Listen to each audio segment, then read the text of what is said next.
Okay, we're good to go. All right, so what we're going to look at right here is a simple method for cleaning vinyl records, especially if you don't have the money for like a vacuum record cleaning machine or you have an ultrasonic record cleaning machine. I'm using the Spin Doctor Spin Clean Mark II record washer. And what we're going to use in here basically is 20 ounces of fluid. We're going to do 15 ounces of distilled water, and you want distilled water because it's distilled and it's very clean. And we're also, what I already put in here is 5 ounces of rubbing alcohol, 70% isopropyl. A lot of people don't want to use rubbing alcohol on cleaning their records because they feel like it distorts the high end of the groove, meaning the thinner groove. But that actually has been the case with rubbing alcohol at 90, 91%, or even 99%. So the research suggests that 70% isopropyl is a proper alcohol to use. Now, mind you, I'm only using 5 ounces of it in a total of in the total of this 20-ounce basin, or this bath right here. So I'm going to add the rest of this water to this right here, and we're going to fill it up to the line. I'll show it to you right now in a second. You'll see it as soon as it crosses over. And as it's going down because it's displacing over here, we're going to add just a little bit more. And I'm just trying to get just above the line. So that looks pretty good right there to me. All right, so I want to move this stuff out of the way. Don't want nothing to fall. Okay. So this particular record cleaner uses this fluid, which is their proprietary fluid. It doesn't have anything special in it except when the record is inside the bath water and you spin it to clean it, anything that comes off the record will get in the water, but this solution makes it coagulate down. So it's not a part of the line level of the water. All the dirt and dust and gunk, it goes down into the bottom of the basin. So that's the trick of this one specifically. So I need to fill just one cap full of this one, splash it on top of the 2 brushes that are in there. These 2 brushes basically face each other that the record goes into, creating a sandwich, and then you manually spin the record and it cleans it out. The brushes are made out of velvet. Oh wow. So it's not going to do anything to your precious vinyl. And so this is a good, if you're new to record cleaning, this is something that I personally would recommend for people who just want to protect their stuff, get their stuff going. So I'm going to get the record that we chose out here. Let me take this out like this. I like to kind of get the guts of the record and just put them out on the table. We know what we're working with. Paper looks decent, nothing wrong there. Jacket looks good. I'm just going to take a look at that record just from a side angle, see some of the marks. It's typical use. Yep. Typical use. I've actually never played it, but I've, like once I bought it, I always kept good care of it. So like this is the condition that it's in is how I bought it. Nice. Yeah. Okay. So what I'm going to do here, because I know we have a little bit of a little, how do you say? A doodad on there. A little doodad. It's going to, oh shoot, it's going to drip right there. I'll do it like that. So we had a little, looks like, I think it was some fungus. Going to kind of just smear it in right there. I'm just going to kind of rub it in with my finger. It's going to get washed ultimately, but we're going to just kind of just let it just be for a second. And then what I also like to do is with some of this material, which is probably organic material from like water, that moisture that just grew mold, or maybe some of the excess materials from the polyvinyl chloride. I'm not really sure what it is, but we're going to do what we can to kind of get rid of it. So I'm going to throw it through the spinner, and we're going to check for it. If it's still there, I'm going to let it sit in the water for maybe a minute or 2. Okay. So we're going to go in the spinner right now. We have these rollers. In the middle of the roller, it's a rubber guard, so it's not going to damage the outside of your... So it holds it. It holds it in place. I'll show it to you before we get it going. Okay. So when everything's set in place, it's going to look like this. And what I kind of like to do, we're going to do this manually. So for me, I already have my methods. Typical wash is 3 revolutions to the right, and then 3 revolutions to the left. And what I mean by revolution is a full circle. Okay. So I like to start it where I can read the words nice. They're left and right. And let's get started real quick. So I'm just going to go ahead and just turn it. Here's 1, 2, and 3. Now, if you notice, see how all this is dripping all the way down? Yeah. That's because we put the alcohol in the water. The alcohol is helping the water get into every piece of groove that it's in. If we were using just water, the water would be basically trying to get off of it as soon as it could. Vinyl is actually water repellent. So if we were just dealing with water, the water's going to try and just fall or just get back in the basin. But the alcohol allows for that water to stay in the groove while it's being brushed between these brushes. Now I'm going to go 3 revolutions to the left. I got 1. There's 2. And then there's 3. And again, you can see the water just kind of drape it. I like to let it sit sometimes, especially with some of the gunk that we got. Do you mind if I move this? I'm just going to put this right over here. Put that forward. So I got my, we'll get into these cheesecloths in a second. So you got the cheesecloths right here. You want to touch it? See what it feels like? Oh, wow, yeah. So it's going to absorb really well when it's folded. But if I had it completely open, like we were saying, I can make cheese curds if I needed to, because it strains. It acts as a strainer. But in this case, it's going to act as an absorbent for us. So that's right there on deck. Now, right now, what I'm looking for is still some of that gunk right there, so I can see it's still on there. So we can do a couple of different things. The least invasive would probably just to let that sit in the water for a second, just to kind of let it just submerge it. Yeah. So we're just going to submerge it and kind of let it do its thing for a couple of minutes. So it's sitting in the water. We just turned it so that piece of material on the record is now in the water. We're just kind of just letting it bathe, really. Yeah.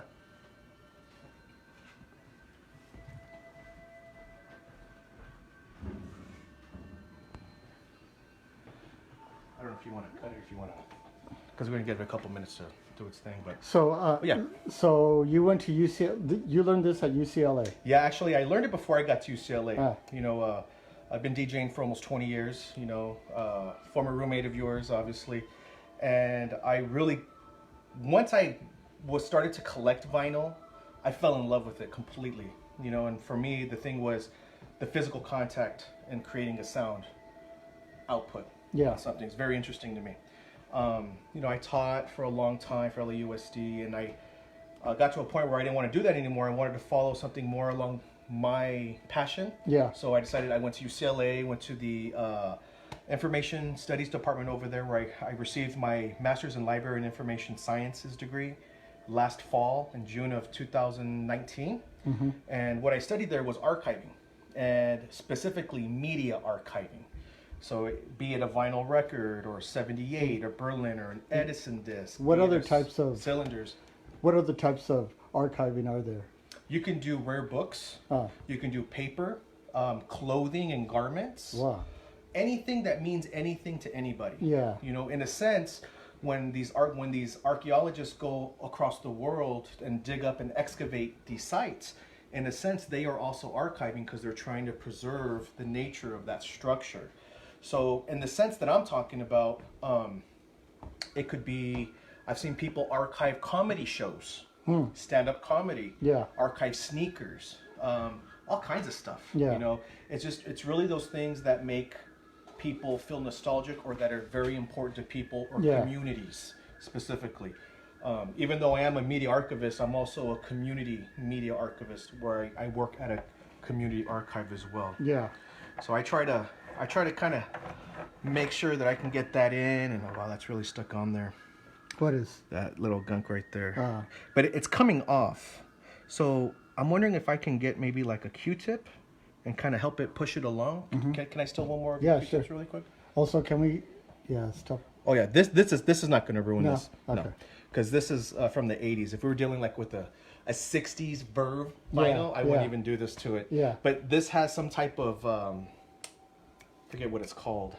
it's almost like I don't think it's a silk screen, but it's almost like it repels water. So it'd drip, but it's not going to damage more flat, the label. yeah. Exactly. Or you know what? Let me try this actually. I have an optician's cloth. This might actually work better. Oh, nice. Oh, like for that little just to rub it off. Smudgy thing on Yeah. So it wants to come off. And it is coming off too. What's your opinion of like using like your thumb like to like? Your thumb is cool. Be careful with your nail because then you'll scratch it. You know, your oils can always come off. So if you're touching it with skin, I think you're gonna be good. I was thinking more of like a cotton swab or something. Yeah, we're trying to get rid of that thing right there. So let me see here. Let's get it right back in there. Bring it right back out. Actually, you know what? Let me take it off right now. Let me try a drying process, and if I need to put it back in, I'll just put it right back in. Okay. So we already did our revolution, so we're good to go on the clean. Next, I put it on a microfiber towel. Make sure your workbench is nice and steady. Yep. I'm using the cheesecloth, these cheese curd cloths that came with the record cleaner. Oh, wow. And what we're going to do here is we are going to first clean in a clockwise motion from the run out groove to the run in groove. So we're going from inside out really quick. And so I'm just trying to just get that little clockwise motion as I'm coming from the inside of the record to the outside of the record. And then what I like to do, because it's already wet, I like to get a dry side and run it backwards as well. Now I'm doing it counterclockwise from the outer part of the record into the middle of the record. And you know, if your label was dirty or if you had like, you know, some dirt or whatever, I probably, especially if it was a label that could take the wetness there, I would probably really try and how do you say, oh my god, I can't even say, I would wipe it down just to kind of keep it clean. And I've done that on hundreds of my own records, and it works pretty good, you know, what we got over here. So that's just one side. So I'm gonna flip it over on this other side really quick. And because I'm using this cloth, the other side already started to dry itself, especially as I was pressing down. And I'm gonna go through the same motions here. Counterclockwise from the groove out to the groove in, basically inside out. Got to put up just a little bit of your elbow work in here. And then I'm gonna do counterclockwise from the groove in to the groove out, or for the run in to the run out, excuse me. We're using different terms. This side looks a little nicer. Looks pretty good. I like to also, because I touch the sides, just like, kind of like to give a nice little 10 count right here. Then we're gonna get on this side, nice little 10 count. Okay, there we go. And so this is what the record looks like now. We can clean it more, and I actually prefer to clean it more because I want to get that little, whatever that is off. It started to peel off, but you know, we need to let it set for a couple of minutes. What do you think of how that looks right now? This is good. What's this? Is that like the same thing as what's on the other side? Yeah. Oh no, it's coming off though. Oh wow. So this is actually a good sign because this is. Oh, I thought I just moved. I'm seeing things. You know, if you see some like similar materials, I think it may need to just sit. Oh look, and interesting, because where it sits, where this side is dirtied, it's dirtied on the same side on the other side of the record. So that tells me maybe it was something in the sleeve that it was in. Maybe not this one, but maybe one from before. So what I would recommend this time, because we do have a lot of time for this recording, is just to kind of let it sit for a second. We'll run it through another spin, and then we'll see how we do at that point. Okay. And so it's interesting though how it it's right side. Yeah, I never noticed that. So we'll just do it like that. I'm gonna make sure it's all in there, and I would probably let it sit for maybe about 5 minutes or something, if that's cool. Yeah, because it's in the water. Yep. And that just basically it bathing in there is going to help it. It doesn't agitate it, but it's flooding it with wetness, and that wetness we're hoping is going to loosen up that matter. So when it comes time to run it again through the spin, we're going to get the best of the best. The best of the best. Yep. Best of the there best. There it is, spin clean. It's real cheap. It's about $75. It's kind of, I shouldn't say real cheap because it's just plastic. Yeah. But, it gets records clean, and if you notice, like I've noticed with myself with 45 specifically, you hear a change. Like, oh wow, You could put 45s in yeah, here too? I have. Oh, because you could move slots these for slots. 45. Oh, I got a shoot. 10-inch, and I got a 12-inch record. Right So 45 slot, there. Yeah, 7-inch, 10-inch, 12-inch. Yep. Bam. Very cool. And if if not everyone has $500 to spend on a vacuum cleaner, not everyone has $1,000 to spend on ultrasonic, this becomes a really good alternative for that, because you can still keep your vinyl, your precious vinyl, in the best condition possible. I was just at a store in the Bay Area, and as soon as I walked in, I greeted the owner because he looked like he was serious about it. Yeah. And so he told me that everything in his store he cleans with one of those $500 machines. Yeah. Every record he has is pretty much pristine. Yep. Oh yeah. And none of the jackets have stickers or anything. Everything comes almost as if it's like the original. Oh wow, yeah. And like, his prices were fair. Like, he's not trying to boost the prices either, No. He just wants to provide quality used records, and he was really serious about it, Man, shouts out to the Bay Area, because one thing I can say about the Bay and all of my, I have a pretty decent collection too, and all the trips I've ever taken in this country to collect records. They're serious about it. The Bay Area is serious. Yeah. Like, with the quality, even the jacket quality. Yeah. You're like, dang, this is like not bent in any way. And so when I go to the Bay Area, I'm always... Yeah, it's true. Like, it's really... Yeah, like now that I'm thinking about it, like, I've never really seen a record shop up there carry messed up records or anything that look, kind of shady. Yeah. Yeah, they're doing it legit. They have good releases. They got all the releases that we would have down here. It's just a different culture, I guess, in the way that they're managing it. But shouts out to the Bay. Yeah, yeah, because like even in San Jose, every store that I went to, like, they had that look on their face where they're serious about it. Like, there's nothing to joke about. Yeah. Dude, one of the just side note while we're waiting on this, just a real quick little story. I was in the Mission District in San Francisco maybe like 6 or 7 years ago. I think Heavy LA was pumping off at Vince's, right? And got to the Mission District on the little site. Like, if here's Mission, on the little side street, there's a street called Valencia, right? There's a little alleyway with like graffiti on, through the alley, but there's a community thrift store on Valencia side. So I walked into the community, it's called Community Thrift. I walked into the community thrift store, and what do I find but Soundsphere recordings, Assassin and R.A.W. Yeah, Soundstorm. Or Soundstorm, excuse me. Yeah. And it was two releases. Well, the name of the track is Soundstorm, I but found it was Soundsphere recordings. Right, the label. Yeah. And then I found Soundstorm, and then there was another one on that same level. I was like, oh snap! Like, you can find this here. Like, you can really find stuff. Yeah. And like, actually, when I was there, somebody told me that there was a record store, but by the time I found out, I was already making my way towards San Jose, and there was traffic. Yeah. It was like a Friday or Saturday. Yeah, it gets kind of Friday. bad. Yeah, like a Friday. Yeah, it's horrible. But somebody messaged me that there's a store that carries used jungle, and like, it's all like good quality. Man, all the stuff I picked up at the thrift store. Yeah. Which was your stuff. Yeah.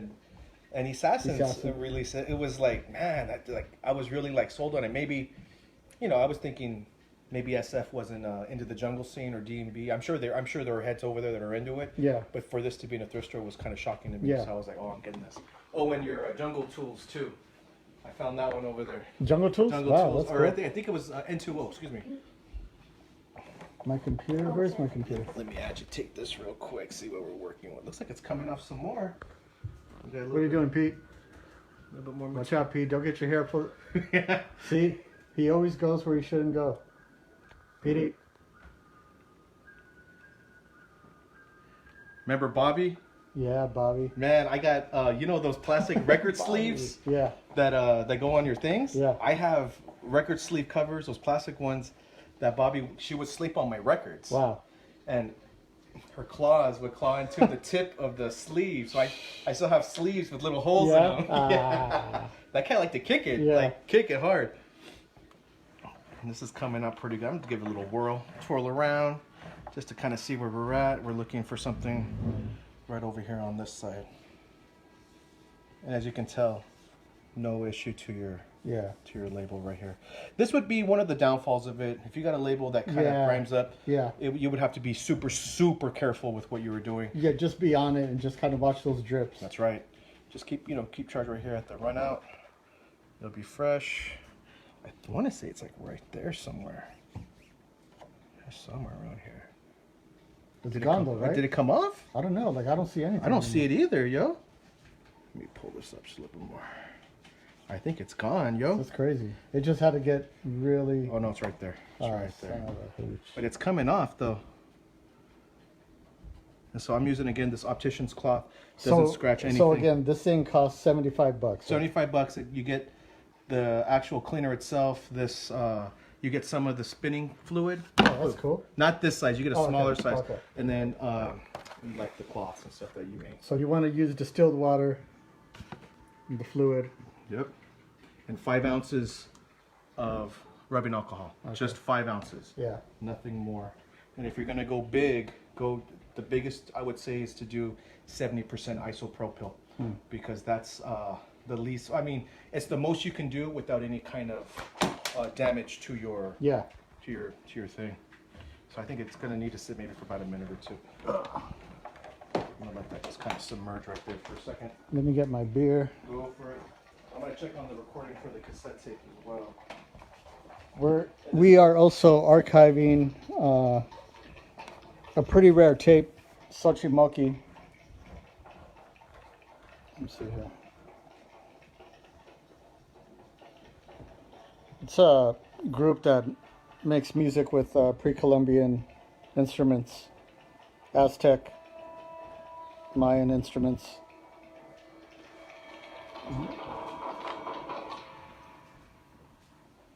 We have different needles. Running the ProSonus into the iMac.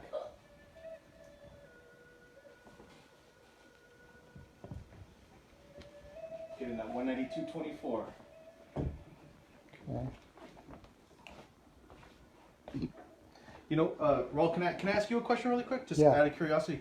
You know, when you're producing music, you know, some of the samples that you take for your production, you know, what kind of sampling, what kind of sample do you get or bit rate do you use for what you do? Normally just 16-bit. Just 16-bit? Yeah, okay, that's like 16-bit. CD quality. Yeah, but I also make sample packs, and for the sample packs, I've been making recently I've been making them at 24-bit. Oh, that's dope, dude. Yeah. That's actually very cool. Okay. But if I'm putting a pack together with like some, you know, vintage or like some old school Jamaican Sound Clash recordings that are all distorted, then I'll do 16-bit. That's cool. You know, the clarity isn't an issue. That's true. That's actually a good point. That's a damn good point. Yeah, like punk rock, like you don't need a 24-bit of a punk rock track. That's right. But jazz, yeah, you do. Ooh. Or like little like flamenco or whatever. Yeah. All right, so Let it drip. Let it drip out. What I'm thinking that we're gonna need to do just to get that off is after I dry it. Oh, did I? Sorry, Kat. I stepped on him. Oh. Sorry, Pete. Pete's pissed. Pete's pissed. Another one bites the dust. Oh, wow, that's nice. Did you get that done at the birthday party? Yeah. Sweet. Let me see your face, too. Nice. Your cheeks. Oh, cool. That looks Sweet. great. Did you go to Burning Man? No? Okay. She had an art installation at Burning Man. So I'm just doing the exact same thing I was doing a little earlier. Just kind of doing my rotations left, my Doing the rotations rounds. right. Yep, exactly. This is going to dry when I flip it over. But I'm thinking I'm that... dying to get my thumb on that little crust right there. Dude, don't you... Does it make you want to like put your nail on it and just scratch it off? Yeah. What transfer engineers do at universities when they have like little crusts on their discs, some of them use toothpicks to get inside the groove, actually. Toothpicks, really? Toothpicks, yeah, to get inside the groove to kind of break up whatever that material is.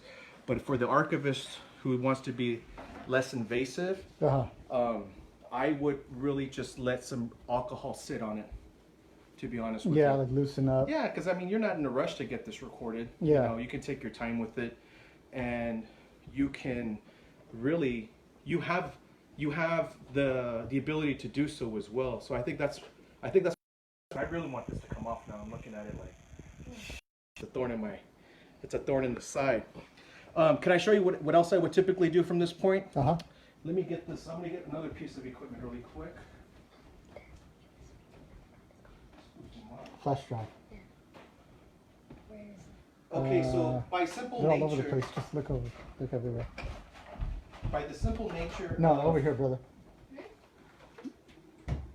Over here, just over there by the computer or this computer.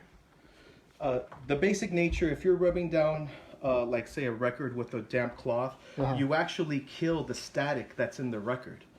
Because of the dampness of the water, it's killing this, and the friction that, well, not friction, but the movement that you're creating with damp cloth actually cancels out static. But if I was getting ready to sleeve this, I use an anti-static gun. This is a Zerostat 3 Milty, long time company in the audiophile community. This is probably, it's probably like a, it's a standard. Yeah. You know, if you're going to do this. So what I would do now is I would probably just shoot this a couple times in my static gun, get the side And that did it? Like, that's it. What exactly is happening? Like, what is it doing? You see that little light in there? There should be like in this little hole slits, or in this hole slit somewhere. Yeah. There's a little light that's going off. It's emitting, I believe it's emitting positive ions. Oh, wow. Into the air. And so this was developed in a laboratory setting where they needed to cut static behind glass. Crazy. So okay, someone developed it and it works. It's pretty crazy. So this is just here. How does it generate those positive ions? I'm not really sure. There's something in here that's making, oh, let me see. Because I know Masaki was telling me about his pyramids. There it is right there. I think it's the friction and the movement of this dial. Yeah. That's like click, click, click, click. That's kind of creating that. But this is what I would use for it. Just let it kind of just do its thing right here. And then as far as this stuff is concerned, I'm going to want to put a little bit more of this rubbing alcohol on here. A lot of it came off, but there's still like good stuff. One of the reasons why I'm spending so much time on this is because if you were playing this on your record, on your turntable, you have it on the platter, and your stylus goes over it, one, it's either going to track right through it, which could be a good thing because you break it up, or it's going to skip, and you're going to land on another track. Regardless, you run the risk of scratching your joint and ruining your stylus at the same time. So that's something that you kind of really want to be cautious of, especially if you have like a crappy record. Yeah. And you have an expensive stylus, you want to make sure your disc is as clean as possible. Oh, excuse me. I think the side is done actually. So, yeah, it sounds like it's done. Let's see what we got. Okay. So we're cleaning records over there, but over here we're archiving a really rare tape from a group called Xochimoki. They do pre-Columbian music with the real flutes, the real drums. I saw them a long time ago in the early 90s, and I still have the tape, so we're going to archive it. This is what your sound wave looks like on side A. So that's side A right there. Side A right there, so that's about 30-minute tape, or 60-minute tape, 30-minute side A, 30-minute side B. And we're using Studio One. That's right, 3.5, baby. 3.5, boo. Okay, so I went ahead and created a new track for the side B of this cassette tape. And what we're going to do, we're just going to turn it over and play it. And we're just going to let it ride. And when I'm recording cassette tapes, I like to record 5 seconds before I even hit play. So why don't we go ahead and do that real quick right now, just to get it going. Cool thing about cassettes, you can set them on autopilot. 2, 3, and 4. Wow, 1984. Oh, big. And you can play it whenever you're ready. Okay. Make sure our levels are going to be the same. I typically keep the settings intact for the side B, and if we need to do anything cosmetic, we can do it at the end of the recording. But basically what we're generating right now is a preservation audio file. 192 kilobytes per second sample rate with a 24-bit depth. We're trying to get the highest possible audio quality. Some people may want to do like 96 kilobytes per second at 24-bit depth, which is cool too. Yeah. Don't get me wrong, but if you're really trying to capture everything, the Archivist's standard would be 192.24. And so that's what we're running right here. That's actually why I was asking you about what you used in your production. Yeah. You know, because it's interesting to know like how people use different bit depths and sample rates. Yeah. For what they do. I gotta plug my phone in. It's always dying. Let me take a look at this one really quick. Yeah. I'll record for you. Okay. I already downloaded Okay. it. Okay, brother. Just watch how you hold it. No, you don't hold it like that. You hold it from the sides. Okay. Because the microphone's down there. It's called poly. No, balling. This is coming off, dude. This is coming off real nice. Yeah. Yeah. Oh, nice. Just gonna have to let it push it along. Yeah. Just a little bit. So Nico, how you doing? Good. Good? You helping your dad out with the video recording? Mhm. You remind me of Trini. Trini's into that. He loves his technology. He wants a camera for Christmas, so may have to like help him out with that. Get the youth going.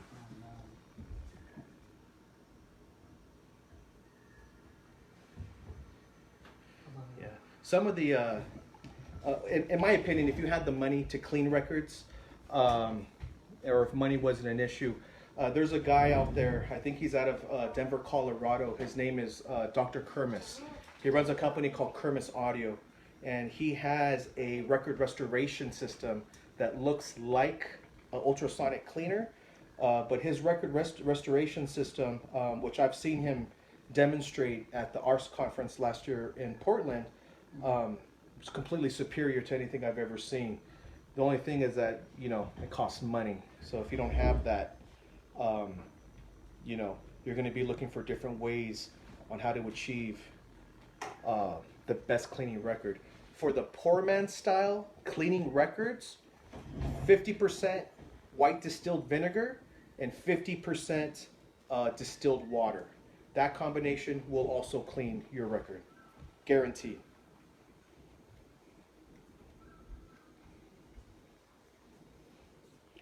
So I'm just still rubbing this out, trying to figure this out. Rub it out. Rub it out, rub it out. When was the last time you played this record, if you played it at all? I've never played it. Oh, wow. I've just always had it. Like, I found it at, I probably found it in the Bay Area. Like, for some reason, I feel like it's a Bay Area find. Seems like it would be. Yeah. Or New York. Oh, New York. Yeah. A1, maybe? Yeah, Maybe A1, yeah. Like, back in the day when they used to actually put some, man, like, back in the day, I mean, not too far back in the day, but when I first started going there, like, I didn't find out about A1 until 2006 or 7. Oh, wow. You're already at the house. Yeah. Yeah. You told me about it. Yeah. You were like, hey, look at this. I was Yeah. like, oh, shit. Because, like, they used to have, like, the lower bins would have $1, $3 records, and it was all the stuff I wanted, which was West Coast Electro, East Coast Electro, and then West Coast Rap. Nice. And reggae, like dancehall, like they have dancehall for days, man. I mean, $1 for Bounty, $1 for all kinds of dope dancehall. That's pretty sick, dude. Pete, get away from the chicken. Shouts out to New York. Hey, get away from the chicken, brother. Shut up, boy.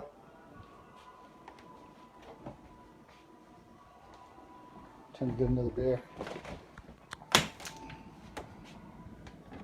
Okay, let's turn this over. I'm gonna hit this. Yeah, that was like some kind of gun. I'm not sure if that was glue or what that is. I turned it over and I'm blotting the other side right now. We just need to let that just kind of chill for a second. I want to hear what's on this record. It seems like it'd be really, really good. Yeah. I mean, it's going to be a speech, but... Yeah, oh yeah. And we brought the different needles to play it back on too, so... Yeah. Rubber mat, you know... It's because Farrakhan, you know, a lot of people don't consider Farrakhan like a foreign policy specialist, but he is. And the reason he is because he has access to a lot of African leaders. So, you know, Africa has really good intelligence. Iran has really good intelligence. You know, that's something that you don't hear too much over here because like people always take it like you know, oh my God, you can't talk about them that way. But but it's the truth. Like they have really good intelligence. Our intelligence is based on like a lot of hearsay and like a lot of tapping. Yep. Espionage. Yeah, like a lot of which creates more problems. Yep. Like, how'd you get this? How'd you find that out? And there you go. Dick Cheney just shot his friend in the face. That's how I found out. Yeah, it was an accident. Like, I was trying to shoot a bird, but I accidentally shot my homie in the face. Shady. Shady as Oh, fuck. man. Cheney. Yeah, Cheney. Oof. Shady as fuck, though. He was the one who didn't care, though. Like, he really didn't even care what you thought about him. He's Halliburton. Yeah. He's Halliburton, Yeah. I remember, what's her face? What's the name of that lady who was on their team, too? Condoleezza Rice. Condoleezza Rice. She had her own oil tanker called the Condoleezza. Sister Soldier. Yeah, really? so like Bush was oil family, like from Texas, Completely. So that whole crew was just nothing but oil. So like when they got in office, they were like, boom. We oil. Oil, baby. We oil, yeah. And then they went to Afghanistan and they're like, ooh, heroin, yeah. Opiates, Yeah. the whole bit. But Farrakhan, so this record is a report on Syria. That's pretty cool. And so it's going to have good information about the truth of what's happening, Yeah, hell yeah. Because it's funny because people think of him as like, it's like a troublemaker, but everything he says is the truth. Like you can't deny, but so most of the people who hate on him are at the same time people who don't listen to him. Yeah. All they know is that other people said not to like him. That's right. But if you listen, That's right. then you'll hear foreign policy truths that it hurts the average American, but it's the truth, and the truth is the truth. I think a lot of people dislike his metaphors, even though he's telling you the truth. He does go over. Yeah, he goes overboard. He goes overboard. But I like the drama in it. Yeah, because I think I don't like when we he need starts. someone. I don't like when he starts talking about Jew this and Jew that, Oh, because yeah, to me something that's else. like a waste of time, and it's like why even bother? Like let's get to like the big problems. That's right. That's right. Okay, I think I'm gonna throw it in one more time and just see where we're at right now. What do you think? So This was some of that gunk that's on there. I think that has some kind of adhesive on it. There's something Probably. on there. or sometimes I've seen records that have things like that, and like there's nothing wrong, I'm just cleaning one more time. I found a record that had like dead moth wings Oh, sure. that were like on it. Yeah. There was like it was like in the groove, and I kind of tripped out on that actually. I was like, oh shit, what is this? But over time, especially with the care, the cleanings, Yeah. the whole bit, that stuff's gonna come off. The vinyl's sturdier than cassette tape, magnetic tape sturdier than. I'm even thinking it's gonna be sturdier than CDs. Yeah. Myself personally. Yeah, for sure. Yeah. CDs are breaking down as of now. They have like 20-25 year lifespan on a CD. CD's coming out like in the early to mid 80s. Yeah. So right now we're looking at actually it's past that, past their prime. And that's actually my next project is to restore CDs. Really? And Oh my buffing God. out CD bottoms. Yeah. I already have the machines that I'm looking at right now. Yeah, because the real information of the CD is on the foil. That's right. On behind the label. That's right. Yeah. That's right. Right underneath it, you have what they call pits and falls. So it's like this square wave. Yeah. It goes like this, and as the optical light reads up, it's reading into a pit as it's moving, or a fall. A pit. Speed. Lightning speed. Optical. Man, that's crazy. So it's kind of crazy. In a way, the CD kind of works like a laterally cut record, because a laterally cut record, as it's turning, it's reading like this, up and down, up and down, up and down. For this type of record, which is in stereo, it's going in a circle, but it's reading the groove like this. So the lateral cut record resembles more of how the CD optical lens reads the disc, which is interesting to me. And you kind of find that with media in general. It's like nothing's really entirely original. Yeah. It learned from somewhere else. So here's this. And we're just going to kind of leave it like this. Maybe some air might help it out too, just to let you know. But there is some substance on here that you can kind of see it. I wouldn't be surprised if alcohol you know, this would be for me a record I would put in a deeper clean. Not necessarily a vacuum cleaner, but maybe like something else. But right now, for what we have here at the moment, this is a record that I would feel comfortable playing on a turntable. Yeah, yeah, for sure. You know? I was going to tell you that, Sure. like, also sometimes when you see things that look like it's going to make it skip, the needle will just pass right Yeah, through. that's true. So it's weird, yeah. That's very true. And I think a lot of that has to do with the quality of the press, also Yeah. the type of stylus you're using. Yeah. I've always, Vince and I talked about how, what was it, the Staten 500 series, you know, using those on older records. Yeah. Because they track better. You know, that's, I'm with that. Drop a dime on the needle, Yeah. put that weight on there. So this is done right there. We're going to leave it as is. I'm tilting it to kind of let air underneath it, underneath this cloth right here. Let me tilt it actually like this, just to kind of let the air get into it. What do you think? Should we set up the turntable? Yeah, sure. Yeah. Masaki is saying, remember when you had to rewind VHS for rental returns? The Blockbuster? Be kind, please rewind. Yeah, be kind. Be kind, boo. Yeah, hey, let's set up your turntable really quick. Okay. Do you have one that you preference? Um, Left or right? I would say the left one, I guess. Okay. Yeah. 1210? Yeah. Were you gonna plug it directly into your sound card, or like I you was want to actually go? going to maybe out it from your out on your mixer. Okay. Because your mixer will bring it to line level, and then that line level source, and this right here, like this box I got, I'm just gonna put it on this side so it's closer. Okay. And I believe the cable's gonna reach too.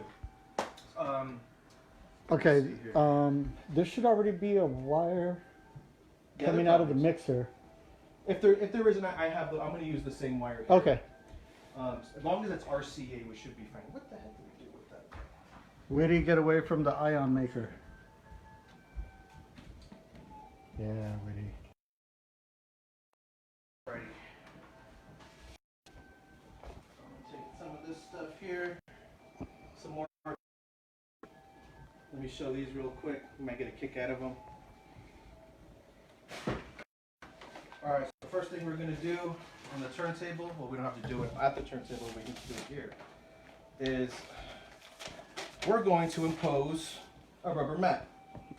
Stability. This is a microsecchi rubber mat. Bought it online, eBay, for stability as well as for the resonance of the How much? moving Like parts. $10? It was like $5-10. Yeah. Real cheap. Yeah. Really, really cheap. Rubber mat. And if you find people who are selling them, especially if you want to do like the recordings that you're looking for, I would say it's worth picking up.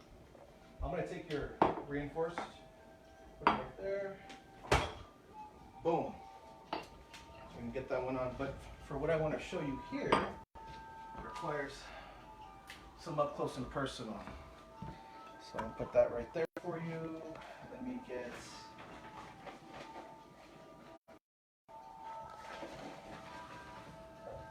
this, and we got this. I like this little. Pretty cool, Yeah, huh? it's cool. Fits the whole thing pretty nice. Here I have two different cartridges. I got Hubert's Concord series on Ortophon. Really good pickup, really good output. Yeah. Really enjoy this one. With Ortophons, back in the day, I'm not sure if they're better now, but I remember back in the day when I would use them at a show or wherever I was, because I never bought them myself. But when I would use them at a show and I would rewind the record, it would leave a whistle, which tells me that it was cutting into the vinyl. That's you know? interesting. You know what Yeah, I mean? Like it was I would be actually concerned. Yeah. I would be concerned. Yeah. And it could have been like the setting of the weight was maybe too heavy, you know, because I always turn my weights around on the turntable. I turn them backwards. Oh, okay. Yeah, and it makes it heavier. Yeah. Oh, because you got the back end and the front now. Yeah. Like kind of pushing down on the vertical Yeah. driving force. Yeah. Yeah. That's cool. Yeah. I think I'm not sure about. I never had an issue with it myself, but I'm not rewinding probably as much as you are. Yeah. You know what I mean? So I think you'd be the authority on that one, just from sheer experience. But with this, we're going to use this cartridge stylus cleaner to clean the stylus. Made by Audio Technica. I'm a fan of Audio Technica. I'm a fan of Techniques too. They're also like Panasonic, they've been in the game just as long. this is also like fairly priced too, right? Like they're not heavy on the price. Right? Exactly. Yeah. It's affordable, you know, Yeah. for people who want quality turntables or quality like accessories like this to clean your stuff. This is really good. Audio-Technica has a whole range of audiophile level cartridges, stylus. You know, their turntables may not be the best, but they had their, you know, they came up with microphones and stylus. So I'm just going to go ahead and dab this on here really quick. I'm going to. So this is just to clean the stylus. Sometimes, you know, because when you put the stylus in the record groove, it's a friction. Yeah. You know, and it's a friction that it can pick up dirt and grime on the actual stylus, as well as leave dirt and grime on the groove of the record. So kind of like what we did with the record over here, we're cleaning it so there's less dirt. We do anti-static, so there's no drawn dirt from the air. Yeah. And then as far as the stylus is concerned, I'm trying to keep this as tip-top as possible. One for each side. I just wanted to say that the reason I'm making this video is because Henry is an archivist, so he archives media, and so this is a very detailed way of taking care of your stuff so that it remains in the best condition possible. And you know, some people, and yeah, so like we're preserving. we're preserving it. We're preserving the playback in this case. Yeah. And then there's also the information that's on the disc that gets its preservation as well. Whatever song or music or speech is on there. So there's, you know, different levels of preservation. I'm whipping out my Craze Statin 500 series cartridge, but I have a generic stylus that I got from Columbia that I really enjoy. Columbia, believe it or not, had some good quality equipment. You went to Columbia? Oh no, I just ordered from over there. The guy, I met him eBay at UCLA. Yeah, eBay. Oh, he was like, "Yeah, visit my store. I got these diamond cut stylus." I was all cool. Were they? Oh, okay. Just because. Were they cheap? Like, were they like $5? This one was 20. 20? Actually. Yeah. Not too bad. It's affordable. I actually bought some generic Shure M447 needles, but they're not good. Like the sound quality is not good, and yeah, like they're just shabby, you know. But like now because I thought that, you know, that buying a needle is just a needle, but now I realize that there's more to it. You know, there's probably details in the real Shure 447s. Oh yeah. So I'm gonna so this stuff's already clean. When we're ready to put this on the turntable, we're gonna set the vertical track. Actually, we're gonna set the vertical tracking angle, and then we're gonna do the vertical tracking force right afterwards. So looks pretty good so far. Our record's nice and dried over there. Should we set up the turntable? Might as well see what's going on. Yeah. Which one you want to try first? The Qbert? Hold on, there's a fight going on over here. Oh my god. That's funny. Ooh. Get him. Are they both females? No, it's a boy. Boy. Yeah. Oh shit, I zoomed in too much. Quick. Okay, I'll start with the Qbert. I really like the Qberts. Daniel has a set. Who else rocks Qberts that I know? Shouts out to the Disciple. He has a set of these. Oh yeah. I've seen him, on his when he mixes live. You see what he got? It's pretty cool. I'm gonna leave the phone right here. I'll be right back. Go for it. So you want this whole setup running into your stuff, right? Yeah. So whatever your RC outs are, I'm just gonna out it to the sound card. So here's this, and then I have some. Oh, nice. Oh, you know what? I'm just gonna plug mine into here. Okay. And then you can just leave yours as is. Okay. And then we got that stuff. All right.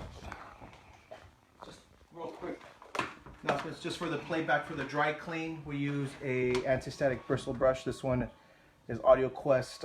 Picked this up at Brooks Burdan in Monrovia. Brooks Burdan is a audiophile store. Been there for 35 years. Brick and mortar store.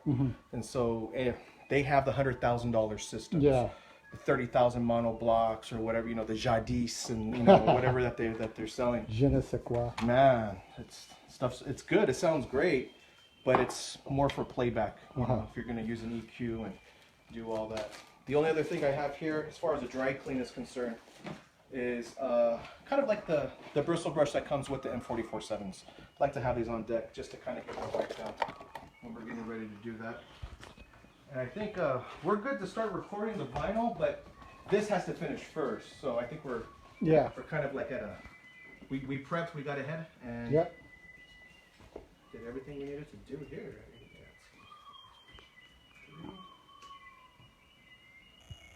Probably about 5 more minutes right here and we're done. Okay. If you want to look at the sound wave, it looks pretty good. Like it looks chunky. I'm gonna leave this over here. And let me get this other one too. So yeah, I know you're asking me about, I went to school for this, but even while DJing, I would do this for myself because I would want digital files of vinyl that wasn't available, and I had a set of CDJs at that time. So I would just rip the albums I wanted, chop them up, do whatever I needed to do, export as like AIFF or MP3 or WAV or whatever it is I'm using, and just have them in my arsenal. And I still have those recordings to this day, and I see how much I've grown in the ripping process as well. So I have yours right here. I'm going to put it right here on the side. Out of the way. Actually, right there. I'm actually playing this recording from a group called Xochimoki. They do Mexican indigenous instrument playing. Let's see if I could. So they use flutes.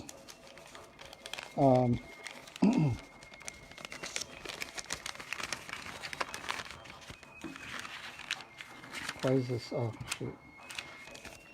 So they use the same type of flutes that the Aztecs and the Mayans would use.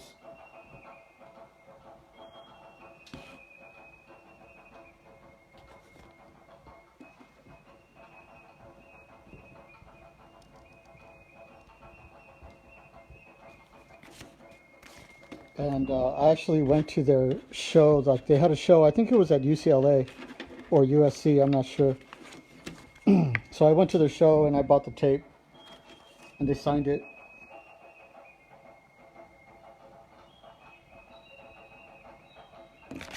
Pretty cool. But I've always loved this stuff. This is what got me into Mictlan and the Aztec history and Mexican history. Like about this time, I took a class called Art History of Mexico, and the teacher was supposed to teach us about art and show us art, and instead he went on a full-on tangent and just broke us down about the real history behind the Catholic Church and what they did to Mexico early on. And so that is what got me into Mictlan and all the Aztec art and culture and just Mexican history. So we're recording it right now. It's almost done. That's gonna be dope. Yeah, but it's a really dope album. I want to do a remix. I've been planning on doing a remix of this thing for years now, and I just haven't gotten around to it. I always have so many ideas, like so many like different things that I could. I mean, I'm even working on a Sonora Dinamita remix thing, but it's still in my head, Yeah, like that's where it starts, right? Yeah, like it's just in my head. Like every morning I wake up, I should do the Sonora Dinamita, but then I realize I got to do the dishes. Oh, gotta get back to it. Yeah. Oh, okay. I'm gonna put this on the ground just to get out of the way. I have to go buy more chorizo. So I have another little toy I want to show you guys really quick, but it requires us to be by the turntable. We got a couple more minutes, so I can do this really fast. Okay. So, so we got the we got the rubber platter or the rubber mat. We got the clean record, side A and B. We got the clean stylus on the Qbert Thud Rumble cartridge.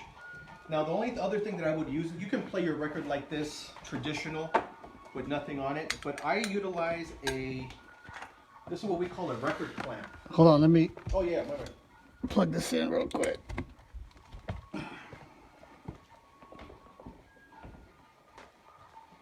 dope. You got like outlets everywhere. Yeah. So I like to use a record clamp. And this is different from a record weight. A record weight, you would just kind of put in the middle, and the force of it, the weight of it just sits down. Yeah. And it helps to stabilize playback. The clamp is a little different. It goes in the middle.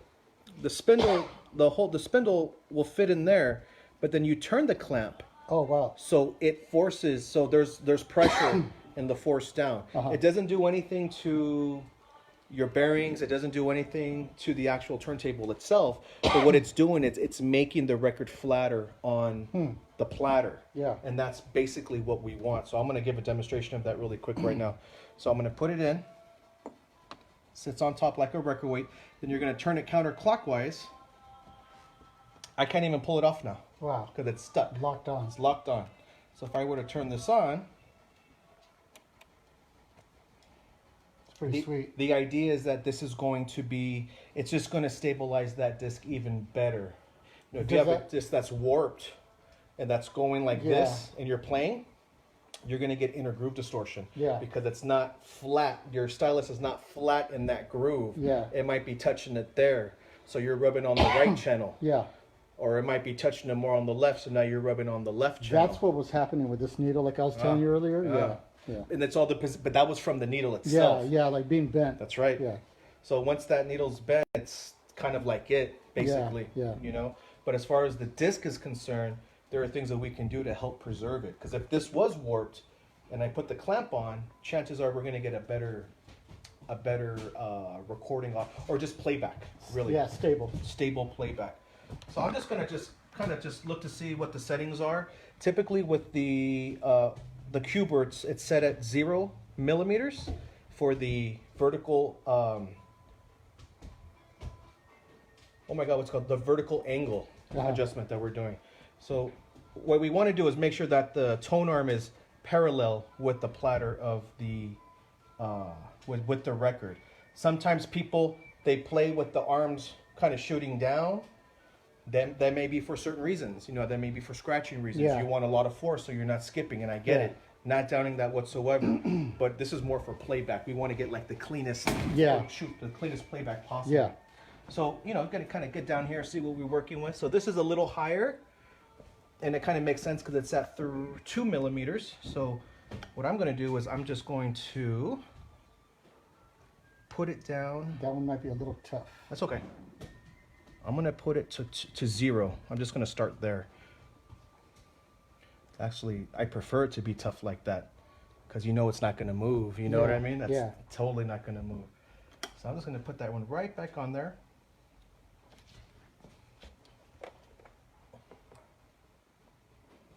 To me, that's parallel. I don't know if you want to... What are you looking at? Looking at the tone arm? Yeah. It needs to be parallel with the record surface. Yeah, it is. So it's pretty parallel right there, pretty parallel. Okay. Yeah.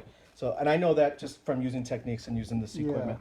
So we can get through that pretty quickly. And the only other thing I would do at this point, and I know you have these, oh, I think it finished. Cool. Tape ended. Yeah, so we're done there.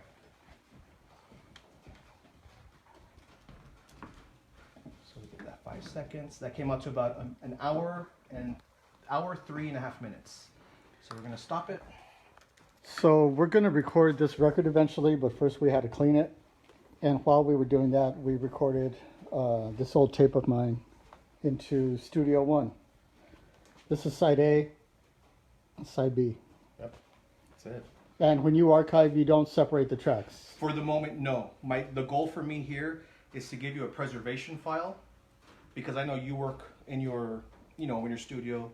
You can separate them however you wanted to. Yeah. But I also do that service as well for people. Where it's like, some people may come up to me and say like, hey, I have 12 records. Can you record these for me? Track them out, do all the metadata on it, Okay, cool, it's a big project. So for something like that, I would generate the preservation files and then generate what I call the access copies, which the parts that get tracked out, the parts that get labeled and named and whatnot. So it just kind of depends on where we're at. Some people want different things too. Yeah. So that becomes a that becomes a big thing as well. Every job is different. Every job is different. Would you mind if I change the weight on here? If I Sure, turn it around yeah. just to get Yeah, the go exact... for it, yeah. Okay, so I already know for a fact that the recommended weight for this cartridge is between 3 and 5 grams. This is more or less still a new cartridge, so you could break it in at 4, but I'm probably just going to run it at 3, just to kind of have that going for us. And I'm just going to balance it out right now, see what we got here. So right here, as you can tell, we're not balanced. My weight, my counterweight is a little too light, still light. We're at 1 gram right there. 2, okay, we're going down. So you want it pretty much I want steady. it floating. Want it floating. I'm gonna put this on 0. So this should be coming back a little bit more, but let's put it right there for now. Just a little bit more lighter. What kind of turntables do you have? I have a set of Pioneer PLX 1000. I have an Audio-Technica 1240 USB as well. And those are the only turntables that I have at the moment. Yeah. I had a set of Techniques back in the day, but the ones that I had, look at that, it's floating. Yeah, that's cool. Nice. The ones that I had, someone changed out. There were 1200s Mark IIs, but someone changed out the tone, completely changed out the tone arm with the 1210 black tone arm. And unfortunately, that was bent. So I got rid of those. And in the meantime, what I was doing was just setting it to 0 because it was floating. I just, stuck with what worked best for me. And so the Audio-Technica came through, and I got a really good deal on those PLX 1000s. I think I asked you about, like, hey, what do you think about this turntable? Yeah, they're dope. Like Yeah, it? because I played on that NTS radio with this DJ named Spin Your Rita. Oh, yeah. Yeah, she's cool. That's homies, that's from Highland Park. She has a homie, Vicky. They know each other. Yeah, they do the show right there in Highland Park. That's tight. Well, like they were doing it, but like now, I just saw her go to New York, and now she's going on tour in Europe. Yeah. Damn, she's doing the most. Yeah. Good for her. Yep. Okay, so we're ready for this thing to be played back. I'm rocking 0 milliliters vertical angle, vertical tracking angle, and I got a 3 gram vertical tracking force on this Qbert Thud Rumble Ortofon. Now, did you have to learn all that lingo in school? Like, No. That was before school. Like, oh wow. I read all the instructions. You know when you get this in the box, and you're like, what is this? I never do that. I just open it up and boom, sauce. I ate it up. I was like, what do I need? Details. Yeah, I think because this is like $120, so I'm thinking like, how am I gonna like? Yeah, how can I optimize correct? my usage? That's right. Yeah. Do you want to hear the record first before we start channeling inside sure. the thing? Do you?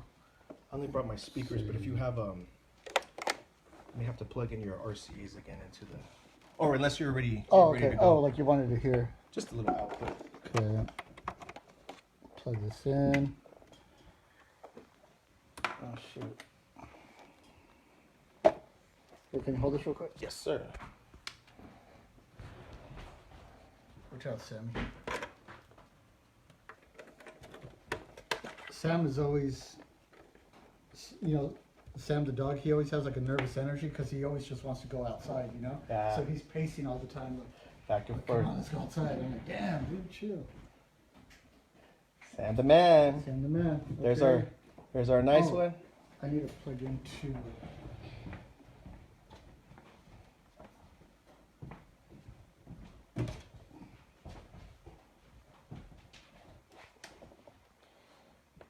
And just a little caveat, this would be more of an instruction for a novice type of person who's kind of getting new into analog playback, just like that.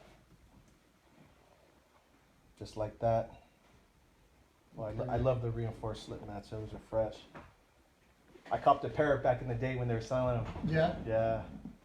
I know, all that stuff flies out the door. Dude, I can't even breathe, you know what I mean? know. I can't breathe. Same thing with the AKOs. Some of the AKOs fly out. Man, David got that on lock, bro. Like, that's out of control. Okay, let me just. I know this is probably against your rules, but Don't worry about it. I don't hear anything. Oh, I know. You can always use this too. Okay, go for it. I hear it. Yeah, no, it's on. Okay, so I'm just gonna lower it and we'll trim up the volume right now. Okay. That's kind of fast. Jesse Jackson took with him a man who is the manifestation and the incarnation of fire. It is a speech too, so we're not Yeah. gonna hear like that wide. So when we say that you should know the truth and the truth shall set you free, he took with him a truth giver. He took with him a man Sounds pretty clean. where we say that knowledge is power and knowledge can be the difference between life or death. He took with him a lifesaver. He took with him. It's coming out only on one channel, just here, not here. Maybe it's something with the contacts inside the. Sure. Let's take a look at that one. Yeah. Contacts could be just maybe a. Oh shoot. Yeah, just like you could even just reconnect like that, and sometimes. Okay. That happens on Daniel's too. I know, it's so weird. Like the longer that I own Techniques, the more problems I have. It's still just one side. Let me loosen it up. Why don't we play it over here? Sure. This one might be Let me different. see if this helps out any. That you are wrong. Let us Still. welcome Minister Lewis. Okay, so we're gonna do the exact same thing. We're just gonna flip the script. So you put this on 0? Yeah. 0. And then I'll let you do the weight. We'll do that real quick. Take the record off. Oh yeah, the rubber mat Rubber mat. to prevent against any bumpage. Get that high fidelity joint going. Okay, and then I'll switch this over right now too.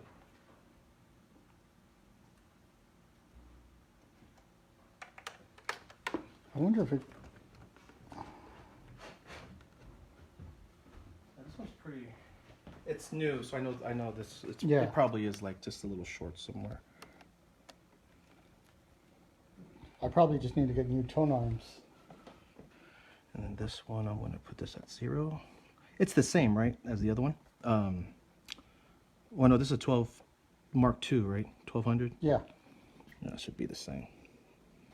I like this particular tone arm because it's recessed, just like the platter. So it kind of digs in a little bit. Okay, so we're at 0 here. I gotta do this one again real quick.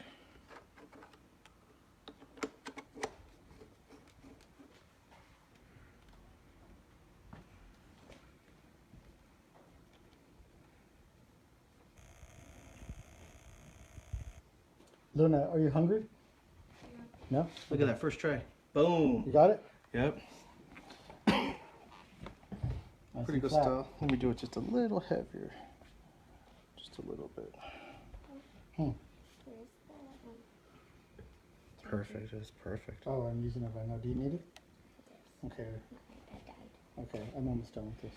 Okay, we're gonna put this at 3 grams like the other one, and then our anti-skating at 3 grams, or at 3, to match the vertical tracking force. Pitch at 0. Oh, there's no click. You're tired, I know, dude. yeah. I know fools that they modified theirs Yeah. throughout the click, Yeah. so that's good.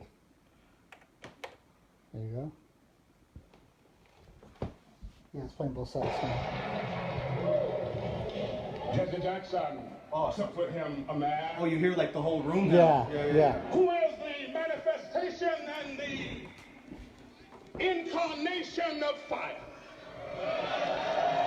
He took with him a man.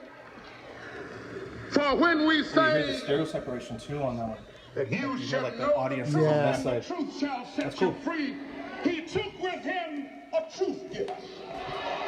He took with him a man That sounds pretty wide. That where sounds we pretty. say that knowledge is power and knowledge can be the difference between life or death. He took with him a lifesaver. He took with him I say let it run for like 2 minutes. Yeah. Let it go over that area really quick, see what happens. genius and brilliance. All right, guys, that about does it. I just wanted to give a little demonstration and just, like use this as like an opportunity for Henry to lay out all the details behind archiving media especially vinyl and cassettes. And I gotta go because Luna just took my charger. And she ran away. And my phone dies very, very easily. I was archiving 101 with Henry Apodaca. More to come.